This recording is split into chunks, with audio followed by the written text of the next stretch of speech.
Ngayong opisyal nang dineklara ang simula ng tag-init, malaking tulong ang real-time monitoring sa kung gaano katindi ang damang init. All-in yan sa web at mobile app na dinevelop mismo ng Pag-asa. Let's change the game sa pagtutok ni Martin Javier.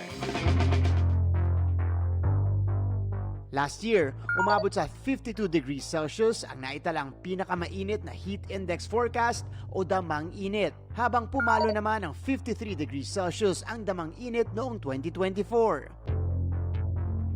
Ayon pa sa tala ng World Meteorological Organization, 2024 ang tinaguri ang pinakamainit na taon on record globally. Ibig sabihin, kasama tayo sa mga bansang apektado ng abnormal na pag-init ng temperatura dahil sa climate change.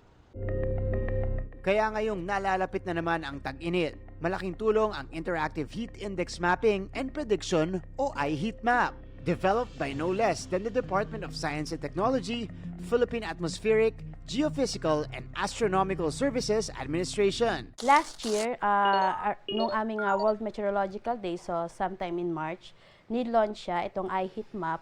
And from then on, nagkaroon na tayo ng maraming innovations like eto nga, marami na siyang features kung saan mas user-friendly siya at mas maganda na yung kanyang mga information na makikita doon at mas mauunawaan ng ating mga kababayan. Gusto natin na magkaroon sila ng on-time na advisory, na warning, na pwede nilang magamit upang hindi sila maapektuhan, hindi sila ma-heat stroke, makapaghanda sila kung sila man ay lalabas.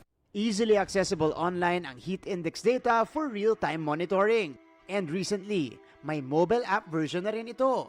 Kada oras ang release ng Pag-asa ng updated forecast. Color-coded pa ang alerts na madaling tumutukoy sa dangerous heat conditions sa isang lugar.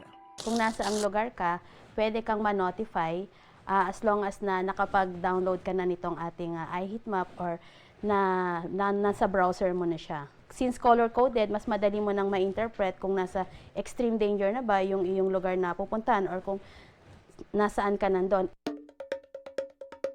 Nandito tayo ngayon sa web interface nila. And the first thing na makikita natin dito, yan, pwede na agad nating ma-search yung location. So pwede na nating i-geotag at kumbaga ma-identify ba kung gaano kainit sa isang lugar. Automatically, mapupunta po tayo sa location natin ngayon. Lalabas po yung heat index category nung specific time na naka-forecast sa iHeatMap.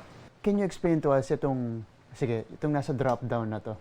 Kung ano makikita natin dyan? Matitrigger po yung forecast table para lumabas po yung complete 5-day forecast nung specific location na pinili po natin. Nakikita natin dito, hourly meron din. Ano pa iba nating components dito sa iHeat? Meron din po siyang peak forecasted heat index na kung saan makikita po natin yung mga dates and time na kung saan nagpipeak po yung heat index.